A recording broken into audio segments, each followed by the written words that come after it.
There you go. And we're live. We are live. Hello, everybody. Welcome to you, the viewer. Well, welcome to the After Dram first. Let's say that. Welcome to the After Dram. Welcome to you, the viewer. Welcome to our fantastic panel of six. Well, five. I can count myself in there, I guess. You can count yourself. And Davin de Kergommeaux, author of Canadian Whiskey, the New Portable Expert. It's the After Dram. And that means it's time to unwind. It's time to put your feet up, grab a dram or two, and relax. So, Davin, we appreciate that you stick around with us every week. And can you believe that we've been doing this for a month and a half, Davin? Yep, and it's been more fun every time. Oh, I'm glad. Each one's better than the one before. Well, we all get to know each other and a little bit more loose and having fun and everything else. But I look forward to these Saturday nights. I prepare for it. I come home. I do shopping and stuff in the morning. But today it was great. I got to go outside and write some questions and think about stuff. It was fun. But I've got some specific. I don't know what happened this week, but all my questions I wanted to ask, and I thought I didn't want to ask in the previous one, are all about production questions. Mm-hmm. So the first two that I have are kind of in the category of I should have known that, but so I don't think I ever thought about it. So first, for everybody, please, are you surprised that base whiskeys are used in a certain type of barrel and flavoring whiskeys in another type of barrel? So I didn't think of that. It makes sense, but yeah, I always kind of was under the impression that they would make their raw spirit or the new make in a barrel and then flavor it after the fact. Yeah, but I tried looking up today a little bit on the different levels of char and toast and that, and what flavors come out of those based on what type of a spirit went in, a corn spirit, a rye spirit, that kind of stuff. And I didn't get a good answer, so I'm really kind of curious on what's that all about. What do you mean? Like the different flavors coming out of a heavy char, like an alligator char or something light?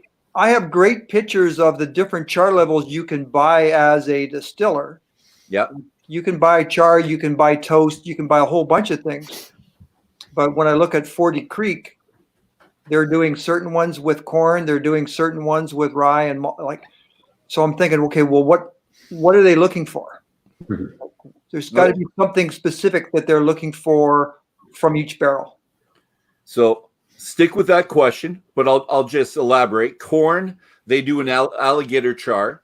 Barley, they use white oak in a medium char. And rye, they use a lightly toasted oak. And my guess, and Davin will correct me, is just that the stronger the flavor compound, the less char you have. So I think one, in the case of corn, adds to the flavor. I think in rye, it mellows it out.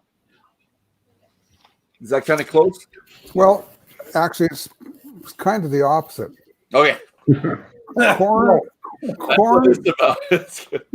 Corn spirit has a lot of sulfur in it. There's an awful lot. And so a heavily charred barrel will strip clean a lot of the sulfur out. The sulfur, as we were talking last week, absorbs onto the charcoal. So it cleans the spirit up. So corn spirit is pretty rough. Okay. Put it through heavy charcoal and it strips a lot of the roughness out of it, makes it a lot smoother and a lot creamier. Now, with rye, you want to get the spiciness. Now, remember, a grain of rye doesn't have a whole lot of starch in it. It's mostly the seed coat, and that's where the flavor comes from. And so if you just toast the barrel, you really get a lot more of the same kind of flavors coming from the wood. Remember, if you char a barrel, it makes less flavor because you incinerate all the flavor creating molecules, and all you leave behind is carbon, which strips out some of the flavor. So you toast it because you want to get a lot of that spiciness coming out of the wood, the same spiciness you get coming out of the rye. All right. And barley's more of a compromise, yeah. And we're on 40 Creek. I'm wondering if another question with them that came up. Do you think there's a lot of other whiskey distilleries or in Canada that became really popular in the States and then became popular in Canada, just like 40 Creek you talked about? Can anyone think of any? And maybe not even whiskey. Maybe it's something else where it just got really, really popular in the States, and then all of a sudden our homegrown whatever it was, maybe it's Smirnoff, which I learned is apparently ours. I didn't know that. Yeah. I didn't know that either. It's It was given- surprising to me that it was Canadian or Albertan. I can't think of any other. So, hey, Davin, when did 40 Creek start? About 25 years ago, John Hall bought it. I don't remember how long it was going before. Then I can look it up. So, are they lucky in their timing that they were kind of at a spot where it's like the beer industry where Sleeman's and Big Rock came along, and they were the new cool thing. And I don't know, did 40 Creek kind of fall into that area? They weren't the new cool thing. Okay. What happened is you had one man who was truly passionate about his product and who really understood how to get this product to people. You know, he didn't go after the big markets. He went to places where he knew that he could sell Canadian whiskey. Texas is a huge market for Canadian whiskey. He went there. He went all around the Gulf of Mexico. That's big territory for Canadian whiskey. So if you go to a bar in New Orleans on Bourbon Street, for example, you will find 3 Canadian whiskeys: Crown Royal, Canadian Club, and 40 Creek. It's hard to go into a liquor store in Texas and not see a lot of 40 Creek. So he went there and he talked to he personally went and poured whiskey for bartenders after they were off work. He'd go in, go to see where do they meet after work, and he'd go there and he'd pour his whiskey for them, get them to know it, get them to talk about it, and get them to know him.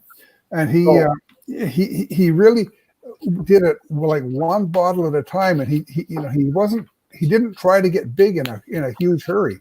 He brought out 2 different whiskeys. He brought out 3 grain and barrel select, and then he saw which one people liked better, and then and that was barrel select. So he discontinued 3 grain. It was a perfectly wonderful whiskey. It's still really wonderful whiskey, but he said, no, I've got to focus on one brand, one name, one whiskey, and he built that.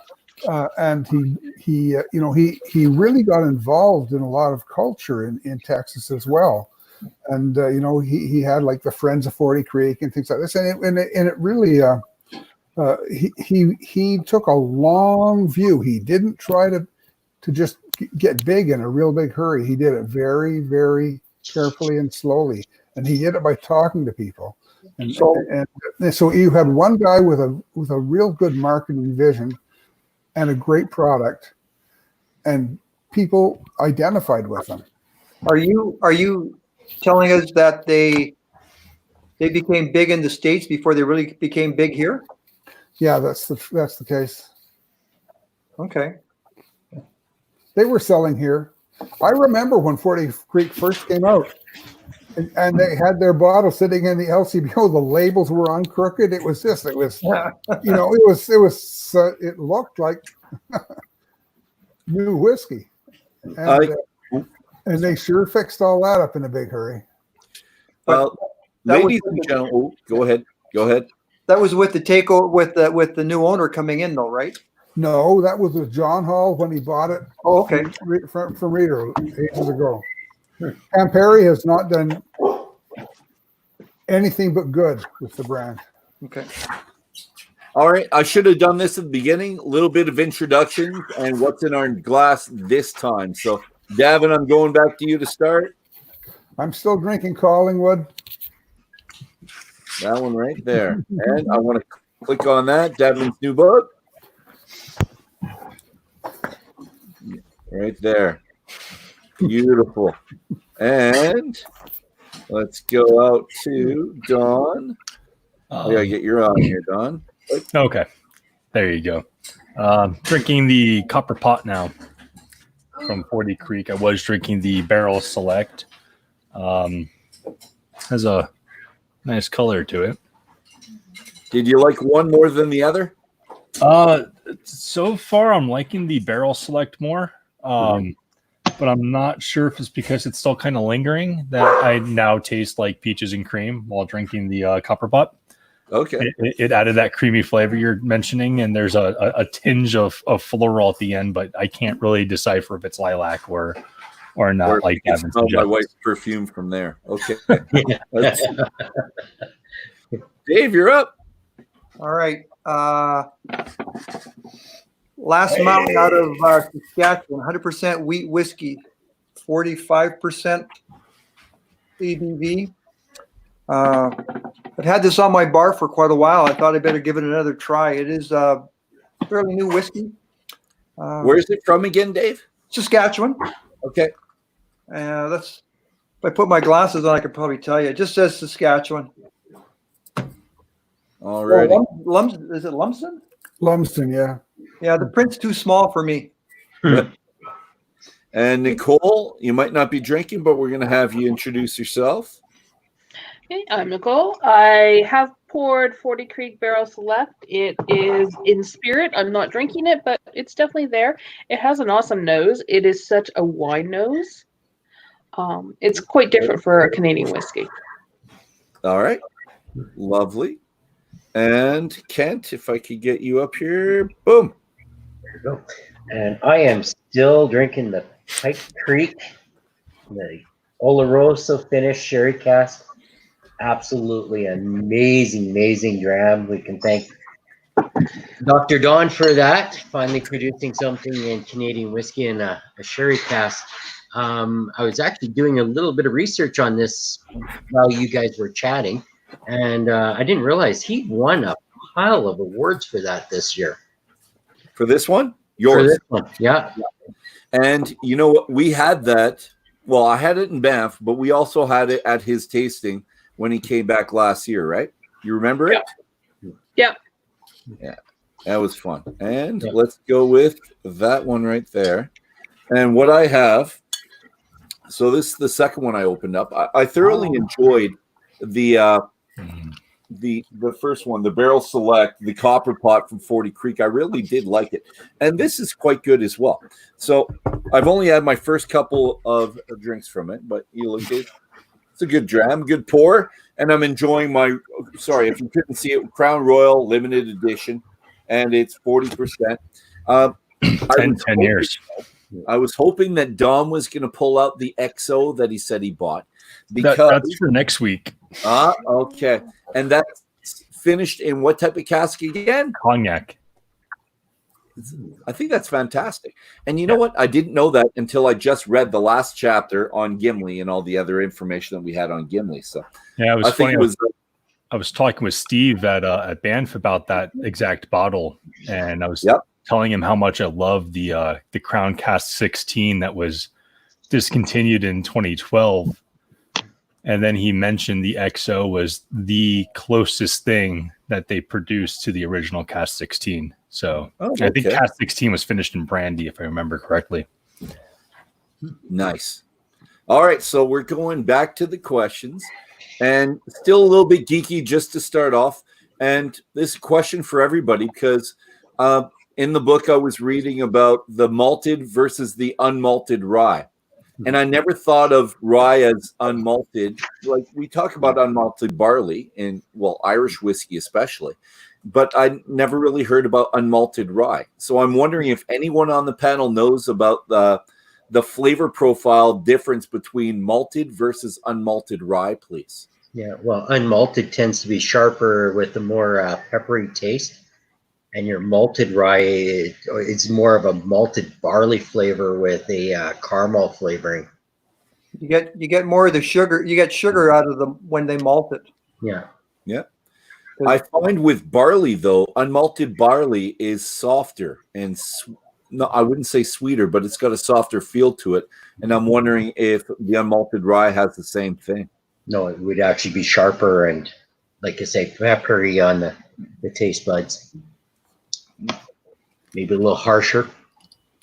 Does anyone remember, or Davin, pipe in any time, which one used the unmalted rye? Was that Canadian Mist? I can't remember. Don't they all use Yeah, unmalted most of them rye? do. Yeah. Yeah, Yeah. most of them use unmalted rye. Like So all- who uses the malted rye then? Malted rye. I have some malted rye. I've tasted malted rye spirit, which had a little more sulfur in it than unmalted rye. Okay. But And you never know, because it all depends on how it was distilled and how it was fermented, and there's so many variables. But I could taste more sulfur in it. Okay. most of those big guys used a little bit of malted barley to get the enzymes out of it, but yeah, they cook all that unmalted stuff. That's the big difference between the big guys and the little guys. Us little guys can't handle unmalted. We just don't have the facilities to cook it. Okay. So, All right. and it costs a little more to buy malted than unmalted. Right. Next question, though. Let's go with, and I can't remember the distillery. Someone can tell me about this. They were talking about how, because they're in Alberta, so that reduces it to two of them, because of the dry climate, they lose water and the alcohol level actually goes up in the barrel, which kind of makes sense. But I'm wondering if that happens anywhere else. Is there very many places that distill whiskey that are really, really dry? Or does it happen with tequila, maybe, when they do that? Because they're in dry climates. It's basic physics. Wherever it's dry, it happens. I can't remember if it happens in Kentucky, but I think it does. Okay. Well, they got a lot of humidity down there. Yeah. So wherever if it's dry, if it's humid like Scotland, you lose alcohol. It's because it tries to establish an equilibrium. If it's dry like Calgary, you lose water. Well, heat as well will cause the water to evaporate out, increase your alcohol content. Your cooler temperatures would tend to cause the water to condensate and soak back into the wood, diluting your whiskey down. Everything condenses at cooler temperatures. Exactly. Yeah. Relative humidity. Oh, Calgary's a lot drier than Edmonton is. Is it? Oh yeah. Okay. Yeah. On average, they're It all almost feels the 10%. same to me. Okay. Especially in the wintertime. Well, Calgary also gets a lot of the Chinook winds coming through the mountains, which tends to dry things up. Okay. Sure. I'll go with that. Page 195. It's a subtle reminder that whiskey is, in fact, an agricultural product. And I don't always think of it in those terms, but it is. It's bound tightly to nature and bound to the land. And I think this would make it more loved by some people and maybe less by people that want to see themselves as kind of city folk and more refined. Do you think I'm right, or does it really not matter? I think you're wrong. There's something romantic about the countryside and about Yes. yeah. Yeah. But I don't know. City, I don't know. But let's say the typical New York or Toronto person, do they care if it's more agricultural or not? I don't know. I Yeah. think they look at the price tag, to be honest. Yeah. I really don't think that large city people that have grown up in cities, they don't have, not everybody, but a large proportion of them don't have a clue what country life is all about. And it comes out in some statements that we're going through in another part of my life right now, that unless it's, not in the store or not, it's not packaged, it's not good enough. And I really laugh because my sister lives on a farm just out of town here, and they grow pigs. So we get pork delivered here from time to time from her, and my wife's daughters will not eat it because it's in a brown package. It Really? doesn't come on a styrofoam piece of plastic with a saran wrap over it and a price tag on it. It is not good enough for them to eat. Oh, that's too bad. My local butcher, I'm just getting into this just recently because, and you know what? This place opened about 9 months ago. I didn't go to it because I just kept driving by it. But in this COVID world, you're walking around. I go into it, they're open, and the meat is, I don't know. I bought quite a bit of it over the last little while, and I want to work with the local people, right? But the meat is fantastic. It's not injected with water where the sausages kind of blow up. It's really, really good. And I've had stuff from the farm, and I've had friends who have hunted and given me their game and prepared by butchers. It's something that I think you're missing. And I'm a city boy. I was born in Montreal, moved to Calgary, moved to Toronto, moved to Edmonton. I know the city. And it's something that I didn't really know or really appreciate until kind of recently. What I mean, like last 10 years, maybe. Most of your meats that sit in your grocery store on a shelf for more than 3 or 4 days are pulled off, colored, rewrapped, and retagged and put back onto the shelf. Yeah, reworked. Yeah. Yeah. Like, do you really want to eat meat that's been injected with dyes to make it look fresh and red again? Oh, it hasn't hurt me so far. Well, I'd rather it look red than gray, though. gray is not a good thing, but you know what? Even a dark brown in a meat is usually a good sign of age. Too brown, well, it's getting beyond because then it tends to go gray. But Okay. when you're dealing in, well, especially wild game, like a good gray and the meat is like some of the prime eating right there. Because you want it aged. All right, I'm going to ask a fact about this company. We didn't talk about them directly. We've talked about them indirectly, Canadian Mist. So can you name an interesting fact that you learned about them? And I'm just going to add mine. Mine revolves around copper because I want to come back to copper with someone else later. They use sacrificial copper, and I need someone to describe to me what sacrificial copper is, like they do in the bourbon industry. Because I read that again today, and I didn't really search, which I should have, but I figured someone else out there would know this more than I would anyway. The only thing I can remember from some of the tours I've been on is they do have added copper plates into their column stills, and it's used to strip out certain I guess flavors in different parts of the condensing, I believe. Okay. Yep. But yeah, they use it to strip just X flavors from what I can remember. Pull the sulfur out. Yeah. Yeah. Mm-hmm. But what's sacrificial copper, though?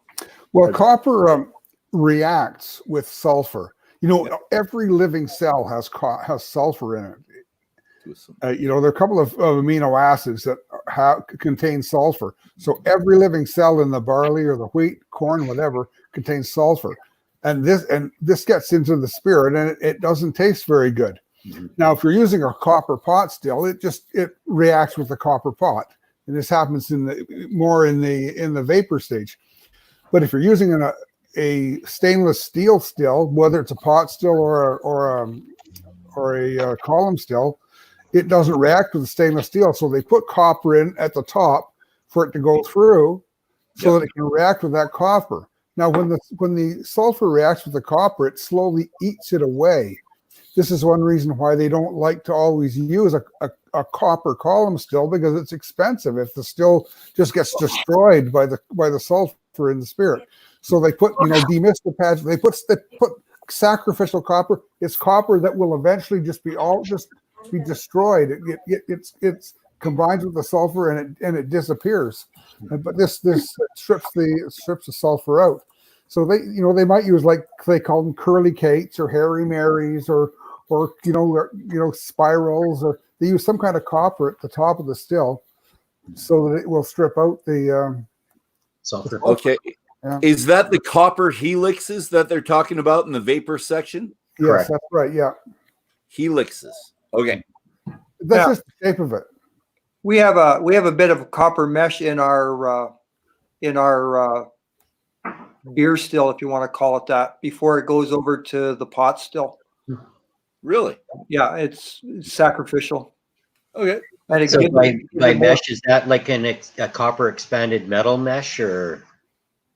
I haven't actually seen it. I heard about it. They've talked about it. When they say mesh, I just look at an open weave, something or other that the vapors pass through and Yeah. takes out the, like Davin said, takes out the sulfur.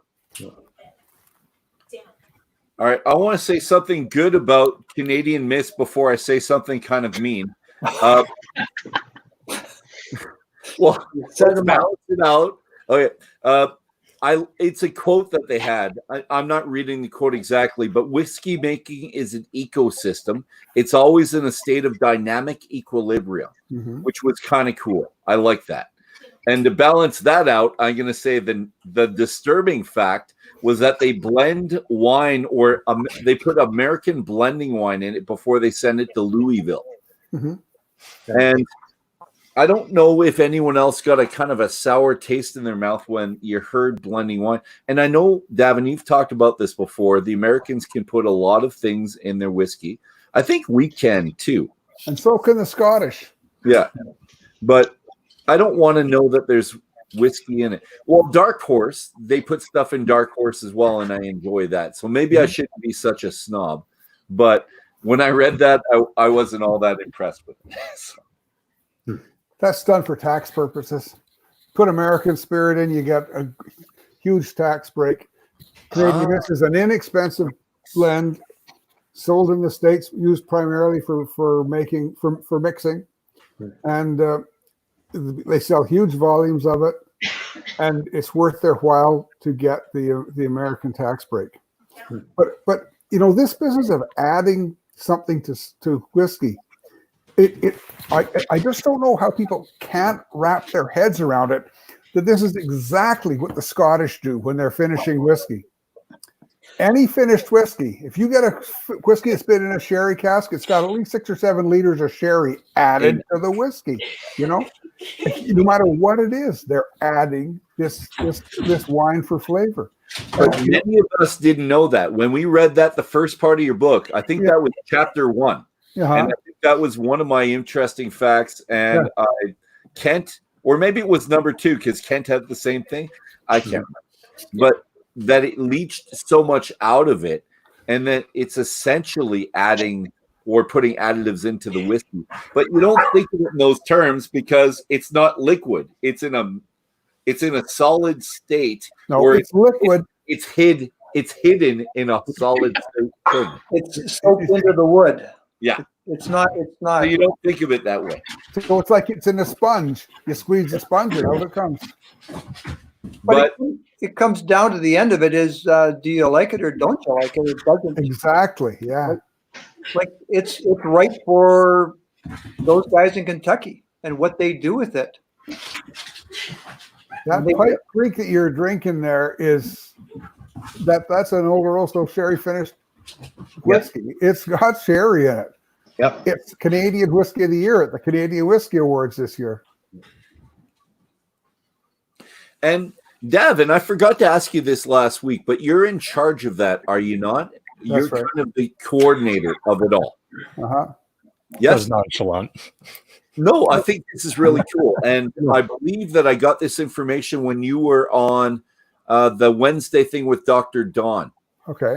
I think it was then that I saw it, and he was referring to you and how you had a panel of people and how you actually went through the process. Could you talk about that just a bit? Because we hear about all the World Whiskey Awards, Canadian Whiskey Awards. It's really neat to find out how Group ours actually figures out what our Whiskey of the Year is in different categories. Well, I think that the Canadian Whiskey Awards are different from most awards because they are totally blind. You're not even told what category the whiskey is in. So someone say, this is Speyside, aged 8 to 12 years, and things like that. We don't tell them anything. We don't even tell them if it's flavored whiskey. Okay.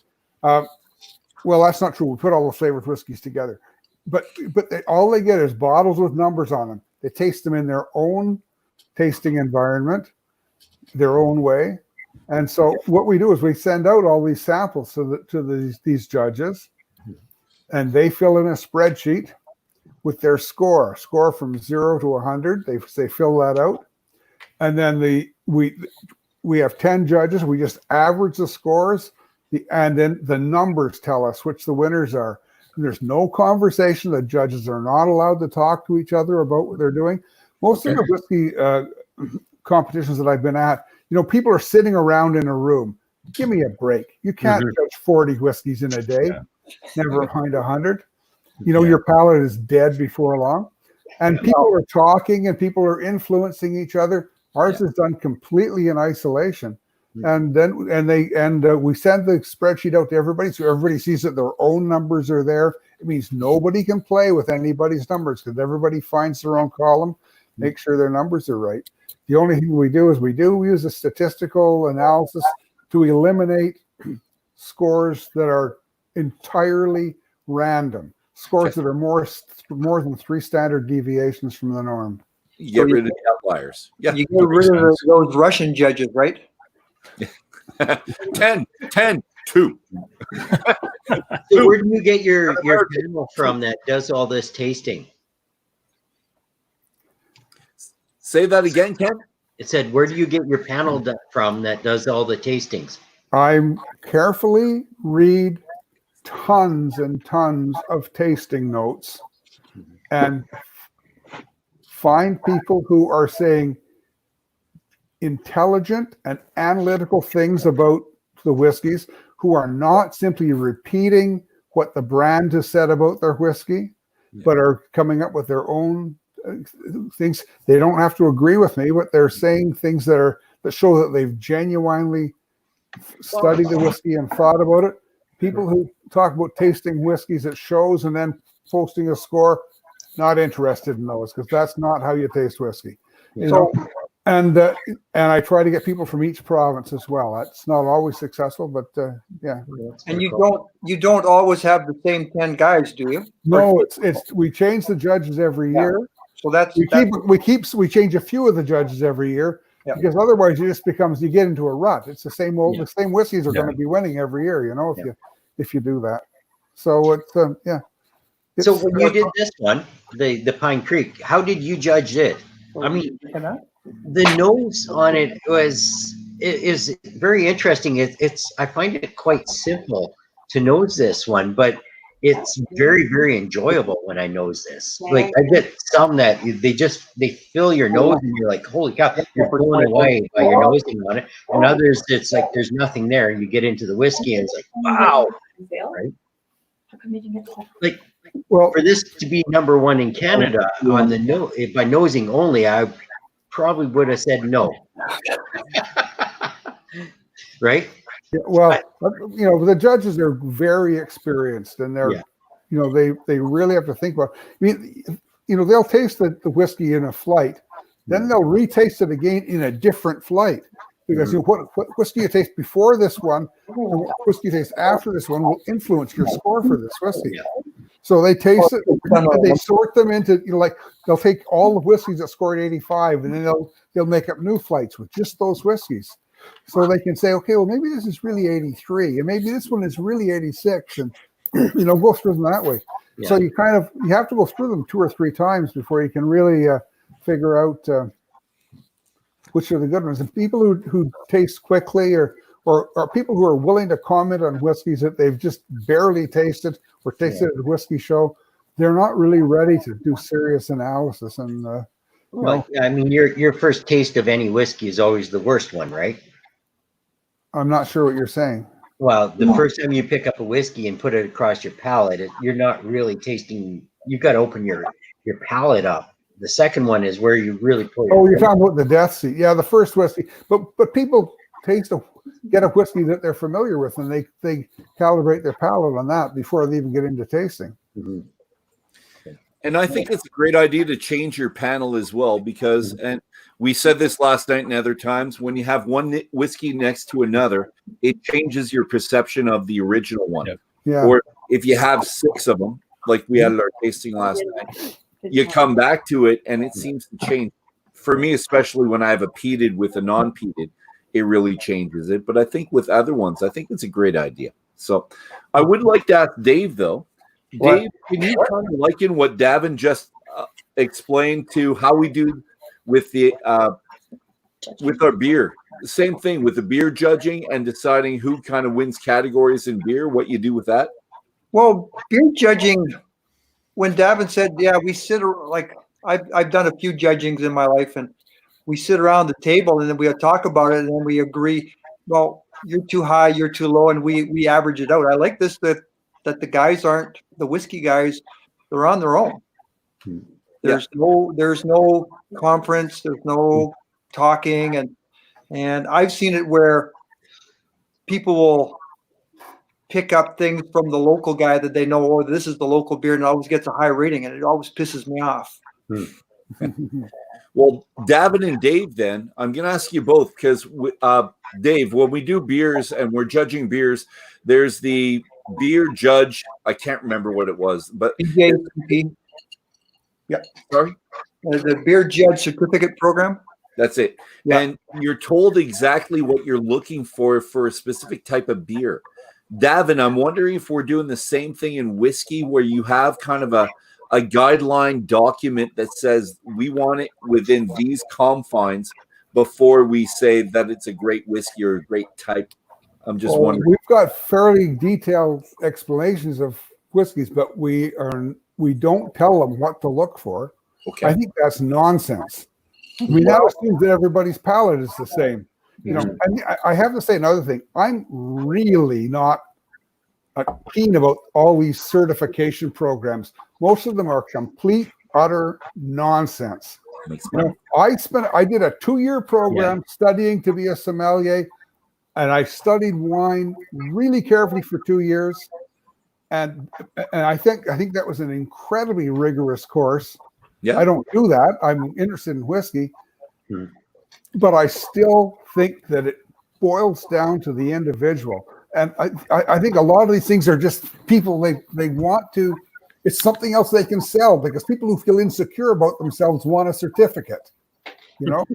And, you know, I think the only thing that really works is practice and you know, and getting out there and, you know, when you publish your notes, they make sense because you understand the whiskey, not because you've got some certificate someplace.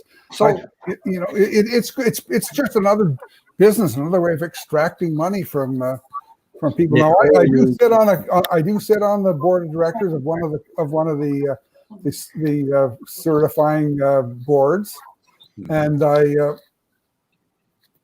it's fairly new, and I'm waiting to see how it works out. So far, it seems to be quite rigorous. They fail enough people that it makes me confident. You know, so, it's not just the money. You do a weekend course and they give you a certificate. That's horseshit. Yeah. You know, honestly. Nicole and me did the whiskey ambassador course. Davin, you did learn something from the sommelier course. It was 2 years. It was rigorous. You learned a lot, I'm assuming, from that course. I wouldn't call myself a sommelier by any stretch of the imagination, though. That comes from working with the wine on a daily basis, and I don't do that. Okay. So, you know, go back a little bit to where you're talking about beer. When you're judging beer, you're given a category. IPAs, lagers, whatever it is. And you look at the style guidelines, and if it doesn't meet the guideline, it can't be judged very well. Yeah. In whiskey here, this is a question for Davin. Mm-hmm. Do you have categories of whiskey? Do you have single malt versus Canadian whiskey? We do. No, we don't that way. No, people aren't told what they're judging. So then how do you come up with an award for best this or best that? Because the single malt that scores the highest is called the best single malt. So you see that at the end, and you look at the numbers that come from the judges, and they said, okay, Correct. we know these X number of whiskeys are single malt, and this number is Canadian whiskey. This was the most enjoyable of all the single malts that were in the competition. Yes. Okay. I like that. Well, and That's neat. that's the more we know, the probably the higher esteem we hold it. Like I knew some about what you're doing. I didn't know everything of what you were doing. I just couldn't figure out how they judged the two categories. It's very daunting for the judges because they don't have a clue. All they can do is honestly, I'm not kidding. And sometimes the first year someone judges, their scores are pretty provisional. Yeah. So that's why when someone joins, we always say you got to do it 2 years in a row, because the first year you're going to be just so nervous. You're going to be biting your nails the whole time.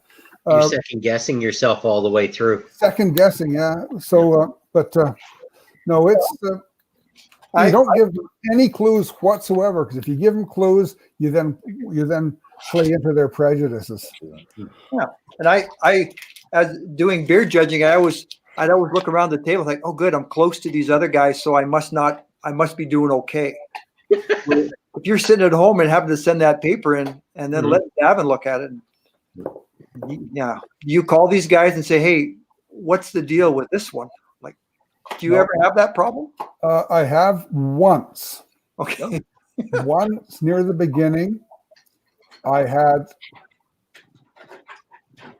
some real outliers, and all I did was I sent a note and said, would you mind just tasting these particular whiskeys? Okay. I think you're a bit off. Try this one again. You were What resulted from that? That's tactful. That's good. Well, honestly, I mean, what can you do? It's not. I can't decide what the winner is, which I have to say is painful when my favorite doesn't win. Well, that's okay. Yeah. It's neat to hear this from a consumer sense, because a lot of the awards around the world, you hear a lot of discussion, and you can buy your way to a gold medal to be put onto your bottle, or a silver medal, or best in show. Hearing this for Canadian whiskey is kind of neat. You're going, oh, okay, we're doing something completely different in our whiskey. We're doing something completely different in how our whiskey is getting evaluated in the market. We do it. Please go ahead. I'm sorry. By people who they're not your average Joe on the corner. It's not your average drinker. It's somebody who's got some knowledge behind what they're doing. Yeah. But as you said, they're not going to be giving you the same feed of information that came off of what the brand gave. It's new, it's different. And to use a word that you used all through your book, it's innovative. Yeah.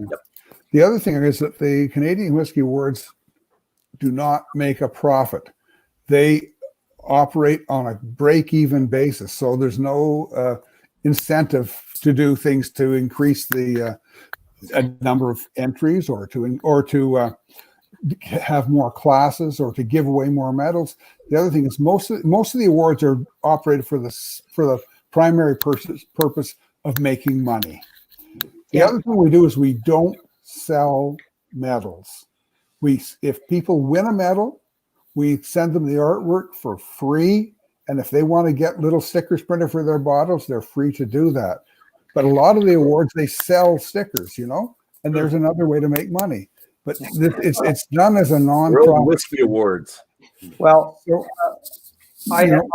there's a, I won't name the name, but I talked to the publisher of a magazine, and I said, hey, any chance of us getting something into your magazine because we won an award at the Canadian Whiskey Awards? They go, we only publish our own awards. We don't deal with anybody else's. I said, oh, okay, so I got to pay to play on this one. Yeah.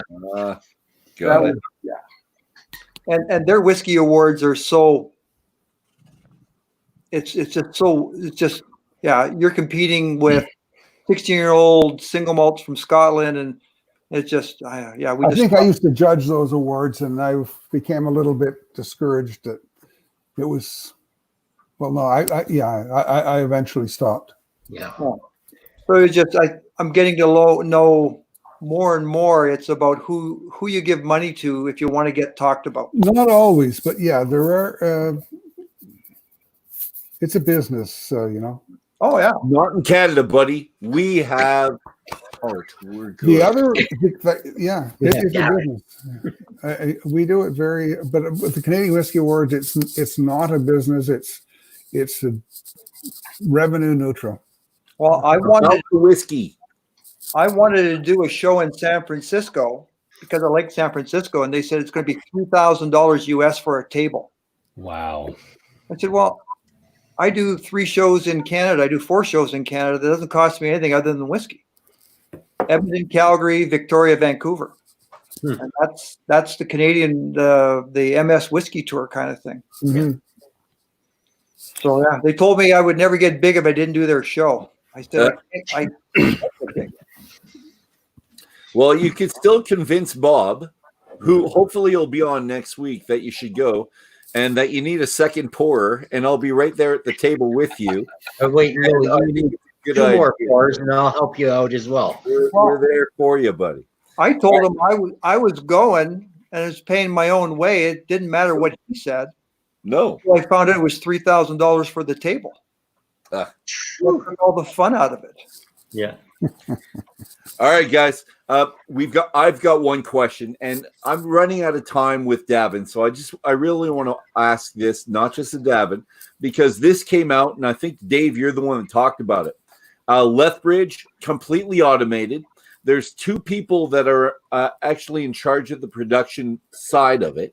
So as the grain arrives until spirit's produced, only 2 people are in charge. 2 people will touch hands to it possibly. Does this make you think less of the whiskey? Yes or no when this happens? And I know for me, yes, when I heard about it. The Cavalan part, I would have not known that it was automated. There's another one in Banff. What's the distillery just outside of Banff? What's that town outside of Banff? Canmore? Canmore. Yeah. And they have a very clear rye. I went there and he was showing me how automated it was. And there's 2 guys in the production, but one guy plays with the computer. The other guy just takes it from one thing and fills the barrel. So their involvement with the whiskey was minimal, and it really it deflated the situation. And I'm wondering if anyone else has that perception, or am I just kind of old school and I should live with what's going on now? Well, I'm with you, Dolph. I got a question for you, Dolph. Are you going to judge whiskeys by the number of people in their plant nowadays? Yes. Yeah. No, obviously. Good question. But it's about the product, not about the consumers like the product. They don't care. Do they care about the process so much? 1 guy, 100 guys. Does that matter? You know what? I do, and I don't know if I should. Marketing sells a process, but I think you'd be surprised how few people run most of the single malt distilleries in Scotland too. Yeah, I was going to say, I mean, if it's automated, had to start hands-on at some point so you know what to set everything to. So, I mean, it's just a way of replicating the process. At least that's how I view it. It doesn't affect my desire to want to buy or not to buy any more or less. I judge the product by the product. Yeah. Nick, I haven't heard from you. I'm kind of surprised that you would ask that question because there's other, I want to say there's some in Japan that have gone to higher automation as well. What does that have to do with the flavors that are being imparted to the whiskey or that you make from the barrel? How does this affect how the vapors are coming up the column? Whether, like you said, there's 2 people, 5 people. How does that affect any of that? That has no relationship to the product. I think we have a relationship with the product and how we think of the product. And there's a mystique behind whiskey and Scotch that we like to kind of delve into. We like the mystique. We like the feeling around it. And feeling comes from a personal standpoint, I think. And when I think there's less of a personal touch to it, I think that lessens it for me at that point. I'm a teacher, and my time right now in front of the students is disconnected, and I don't think it's as good. And that's how I think of whiskey as well. And maybe I shouldn't. Maybe my teaching style is better now because I'm giving kids so much more chances to learn.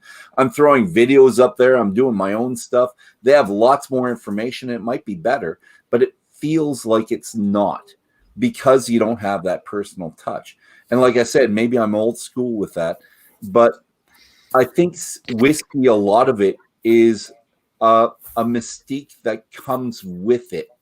And that's why Canadian whiskey, I think in the past, has been poo-pooed upon, is what we think of it in the past until you get that information. So until you're educated, until you have the connection, and my connection right now for Canadian whiskey is all through Davin and, well, all the bottles I've bought in the last 6 weeks, which is phenomenal. But Bully blame Gavin for all of it. It's Davin's fault. My wife could blame him for the $100 I've spent. I'm throwing you under the bus, Davin. But Nick, I see where you're coming from, and it makes sense from that point of view. But for me, most of the things I do where I'm passionate about, it's not a mechanical thing. There's something else to it that connects me. But there's innovation. Reading it in the book going, oh, cool. We actually went to automation like some other distilleries did. That's amazing. We've done things with blending, and you go, oh my goodness, Canada's doing this while others are just catching up or just starting to do this. Yep. I think you're missing some of those big points where we've got the ability to create different connections and different ties to become passionate about these products. Right. Over time. I like the way you think, Nick. It's a tradition versus non-tradition, and traditions change, right? So, but for me, it's slower. It's not an immediate thing for me. See, but when you do that, where do you draw the line with your hands-on spot? I mean, I'm pretty sure most cooperages are now automated for the charring because char is based on duration of flame. So if we talk about how the process for making the whiskeys become automated, and then we're just putting it into an automated char. Even if it was all hands-on, your process stopped the second it goes into the barrel, and now the new process takes over what's actually making the whiskey. Until then, it's just the spirit. So, I mean, if you get stuck up on the part where you're looking at a two-man operation, and then it goes right into an automated barrel, there's no point to look at that until they pour that for you and they tell you a story. Because the story at the end of it all is what you buy. The experience. The experience part. Like, I never would have bought this bottle if we weren't talking about it on the page. In all honesty, because me too. It's not that attractive. In my opinion, it's not an attractive bottle. I know nothing. I knew nothing about 40 Creek. Now I know a lot. Yeah. That bottle that you're holding, I thought it looked kind of neat because it had the XO bottle. And then when we were in Banff, Steve made sure he poured it for me. And it's like, oh, this is cheaper than regular Crown, and it's like 10 times better. I'm buying the bottle. But it's all the story at the end of it all. I don't care the process that was made, as long as it's made how it's supposed to. You're not selling me. You're not selling me the process of creating the story. That's true and not. I mean, look at some of the bottles. You'll read the story on the back, like Whistle Pig. You'll read the story on the back, and it has absolutely nothing to do with the actual process from where they got it. Dolph, I think it would be very difficult to find a distillery that would not disappoint you. Because I think most of them are a lot less hands-on than marketing would have us believe. Maybe. I think most of them are. But now let's go back. You guys did that Kavalan thing yesterday. I went to Kavalan as a journalist, so I got the VIP tour, and I'm telling you, the first person that you see there is the cashier. It's self-guided. You can go through and it's just like, and there are no people working on the stills, and it's just it's you know, you can, it's like the place maybe is abandoned. You don't know. But was there a video in the background, or were you on a phone where you could punch in a number and it told you information? Neither. It was like a Disney tour. Neither. And we saw a video when we first arrived. Okay. And Joni Chang took us in and played the video for us. Okay. Then we went and walked through and saw the whole thing. And then we got down and she disappeared. We got down to the cafeteria, and that's the next time we saw her. We tasted some fabulous whiskey, and you have to admit their whiskey is pretty awesome. Yes, it is. But it's made with minimal involvement of human fingers. All right. No, and you're absolutely right. I've got Cavallons. I've got 4 here. One I'm not impressed with because it's overly sherried, and there's 2 people on this panel that have tried that, and I don't know what their impression was, but mine was it wasn't very good. That's what you poured for us at Christmas, Dolph? Yeah, the overly sherried Solist. Well, there's 3 people here because Cheryl's in the background. Oh, she's the first one I had. That was the one poured for me at Banff. No, mine didn't taste like anything from Banff because I had those samples, and those were all fantastic. Mine was terribly over sherried, just possibly where the barrel was in the whole scheme of. But this is a fantastic conversation. I love this. I really do. So a bunch of whiskey geeks talking about what makes them love the whiskey.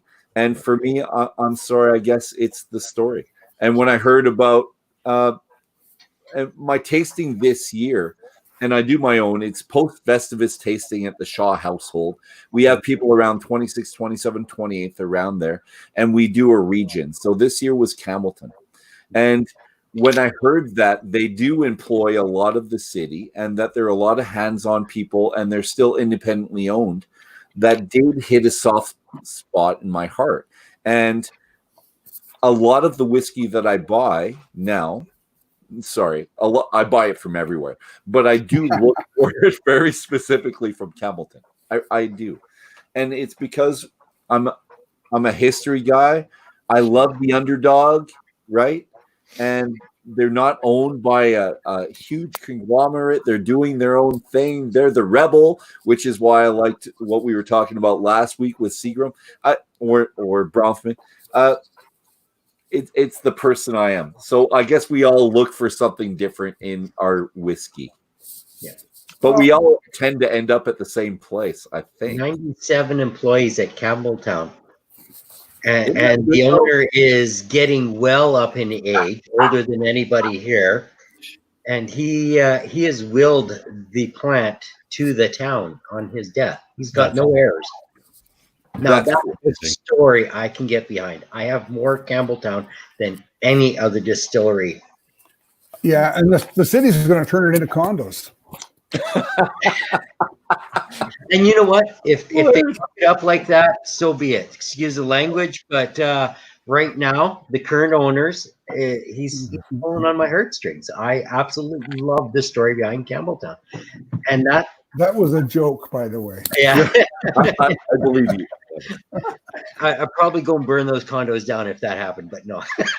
Just double check it on Wikipedia first. But yeah, Kent and I feel the same way. I think you and I are just about alone.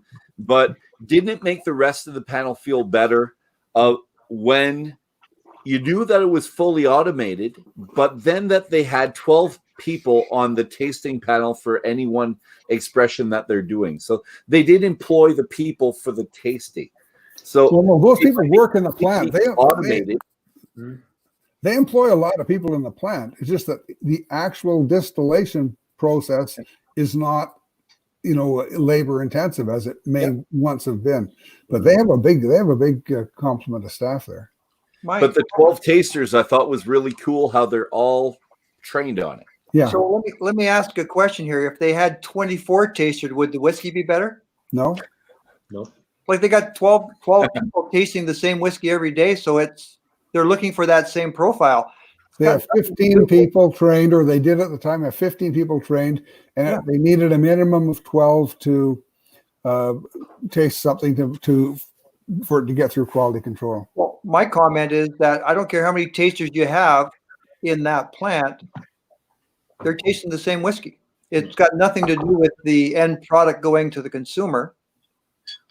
That being said, could you not take the whiskey and basically spectrum analyze it and look at the profile of the whiskey and go, yep, this is the same as yesterday? No, because there's no scientific instrument that can detect some of the most important chemicals in creating the flavor of whiskey. It does, like Crown Royal, they disallow those instruments in the lab. It is all done with the human nose. That's the best blended whiskey probably in the world. And they are not allowed to use scientific instruments to analyze. They have those instruments at the plant, at the distillery, to make sure that what's coming out is out of the distillery is correct. But no, you can't. You need to use a human nose if you're going to get the subtleties. Yeah. If you're making whiskey that's pretty good, you can do that without people. No, you can't. No, you can't. I kind of wish we had Dr. Don on tonight, because I'd like to query him on that. Chemically, like from a chemical analysis of a whiskey, I am thinking if you had a blueprint of that whiskey, if you were to copycat that every time, if it would, from the human side of things, if you could detect the changes, if like it's a DNA strain. So if you were looking at it from a chemical side of things, if that DNA strain is same as yesterday as tomorrow, would it not be the same whiskey? How do you get that profile, that DNA, when you have no scientific instrument that is capable of detecting some of those chemicals because they're in such low concentrations? They're very potent, but they are below the threshold of any of these machines to detect. And they are critical to getting the correct balance in the whiskey. How do you create that profile? You can get the skeleton, the outline, all the big stuff, but you can't, and those little things, you really have to concentrate it down to even get enough to detect it in a machine. So again, on the science side, it may be on my pay grade, but considering that we can look at subatomic particles, I would think there would be able to detect that. Of course, you can look at subatomic particles. However, can you look at those in a sample of whiskey? Well, I'm telling you that you may believe that, but I have studied it extensively. There is no instrument that can detect some of the most important contributors to the flavor of the whiskey. There is no instrument that can detect them. I am purely guessing here. I In a have whiskey sample background in this field, Yeah. and You saw Dr. Don's Instagram live this or today, didn't you? no, I did not actually. Look at his Instagram story. It's all chemical molecules. It's all But those are the great big ones. It doesn't have any of the subtle ones in there. Yeah. Right. Yeah. Talked about the mass spectrometer, I think, as well. Yeah. But you know what? I'm going to cut us off. Well, That's it for this week, Whiskey Brothers and Sisters. It's another one in the books. And next week is a milestone for us. It represents the end of our first book club with Davin. And it's a very sad week. Yes. It is. But we're going to see him again later. And we'll talk about that as well. It has been a lot of fun in the last month and a half. It really has. Here's the good company. Yeah. Good whiskey, good books, good conversation like we were just having. And we hope to see you all next week, Saturday, May 8th, for our Whisky Book Club and the After Dram. And I guess good night to all. Thank you very much for your time and your patience and for listening to us geekify over whiskey. I love it. It's fantastic. And thank you very much. Right? Or ramble. We are. Cheers. Take care. Cheers.